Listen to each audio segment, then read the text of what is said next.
Monsieur Monroy, d'autres interlocuteurs veulent intervenir, mais je vais réchauffer un peu, ou plutôt refroidir un peu la température. Permettez-moi,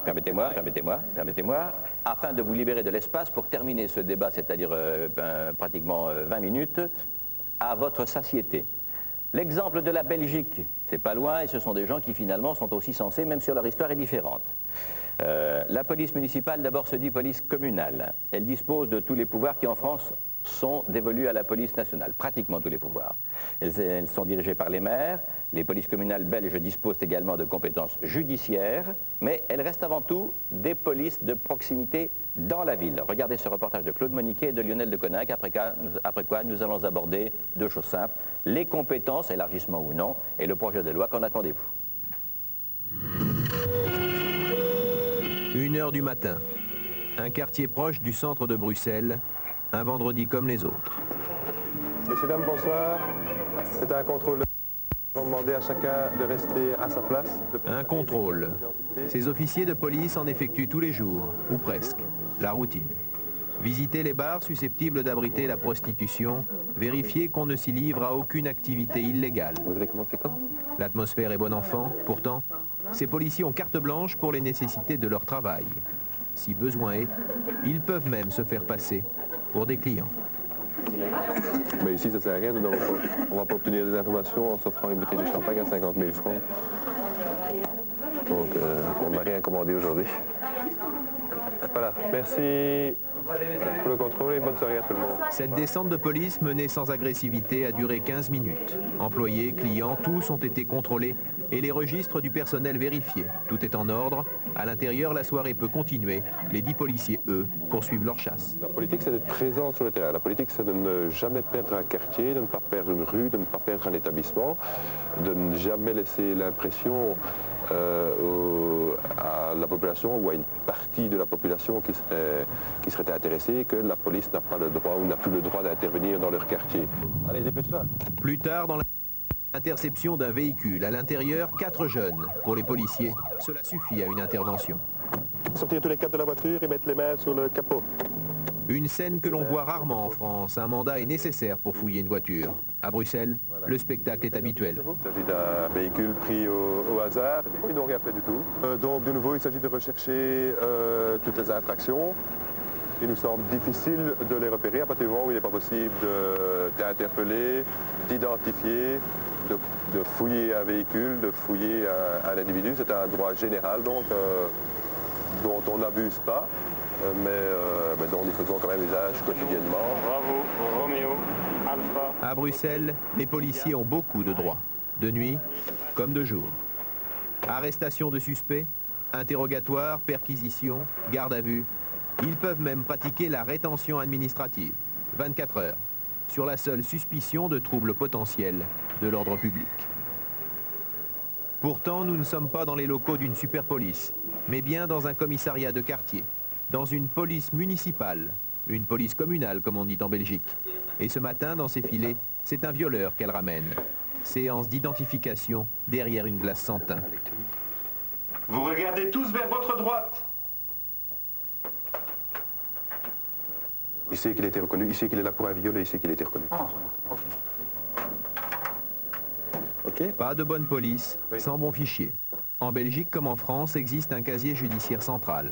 Mais chaque police communale garde le contrôle du casier de sa propre commune. Et tous les habitants y sont recensés. À Ixelles, pas moins de 75 000 fiches dorment ici, dans ces classeurs.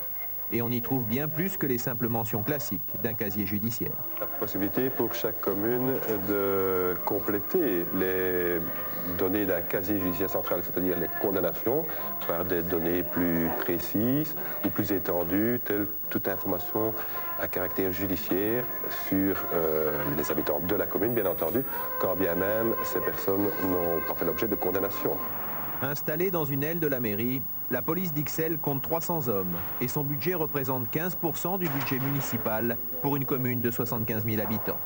En Belgique, il existe plus de 500 polices de ce type, une par commune. Chacune jouit de tous les pouvoirs qui sont en France ceux de la police nationale. Le maire a toute autorité sur sa police Et la mairie est une véritable petite préfecture. C'est l'histoire de la Belgique où les communes ont toujours eu de larges pouvoirs qui explique cette situation. À Ixelles, le maire reçoit chaque matin le chef de sa police qui lui rend compte des événements des 24 heures écoulées. L'élu peut intervenir immédiatement, je dis bien immédiatement, pour remédier à certains faits. Ça veut dire des problèmes de circulation routière, ça veut dire des problèmes d'intervention quand il y a vol, quand il y a viol, quand il y a manifestation publique. L'élu est dans sa ville, il voit ce qui se passe et il peut envoyer les policiers immédiatement sur place pour rétablir l'ordre. Et ça, je dis que c'est un très gros avantage. Réagir rapidement.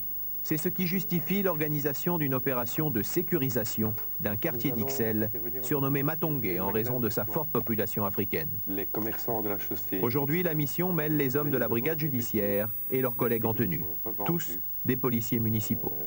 Le commissaire Van Boylaar donne ses dernières instructions. Rester extrêmement aimable. On connaît la susceptibilité du quartier, mais ferme. Ce n'est pas le débarquement non plus. Donc il ne s'agit pas de faire peur à tous les clients qui pourraient s'y trouver. Mais en toute dernière extrémité, on utilisera la force si c'est nécessaire. Oui. L'un d'entre vous va être désigné afin d'être équipé d'une mitraillette. D'autre part, à tous ceux qui en ont, je suggère de ne pas oublier les gaz. Gaz, pistolet mitrailleur Uzi et veste d'intervention à l'américaine pour des policiers communaux qui connaissent bien leur terrain et ses habitants. Les agents en tenue, îlotiers ou patrouilleurs recueillent les informations. Elles remontent vers les différents services, dont la brigade judiciaire communale. Elles sont exploitées en temps réel, comme ce soir, dans cette galerie où l'opération vise des receleurs présumés. Les armes sont exhibées ostensiblement pour contrecarrer tout mouvement de foule. Au-delà de ces locaux suspects qui sont systématiquement visités et des preuves qui sont collectées et qui vont aller s'entasser dans ces sacs, la démonstration de force reste primordiale pour la police d'Ixelles. Toujours le même souci d'être toujours maître du terrain pour éviter que justement une certaine forme de délinquance s'installe et qu'on arrive dans des situations comme dans certaines communes où les délinquants sont libres et sont maîtres du terrain et les policiers n'osent pas intervenir. Ici, bon, on se montre, on montre qu'on est là en force. Ça ne plaît pas, c'est vrai, ça fait... Les gens sont pas contents, les commerçants ils tiquent un peu, et ça fait directement des mouvements de foule, mais bon, on montre qu'on est là et bon, ils savent que la police d'Ixelles a encore les moyens de contrôler son territoire. 2 membres d'une bande organisée sont interpellés. Emmenés au commissariat pour interrogatoire, ils seront déférés au procureur dans la nuit. En Belgique, les polices communales fournissent 95% des dossiers que traitent les magistrats. Rien d'étonnant dès lors à ce que la réforme des corps de sécurité belges actuellement en discussion épargne les communaux.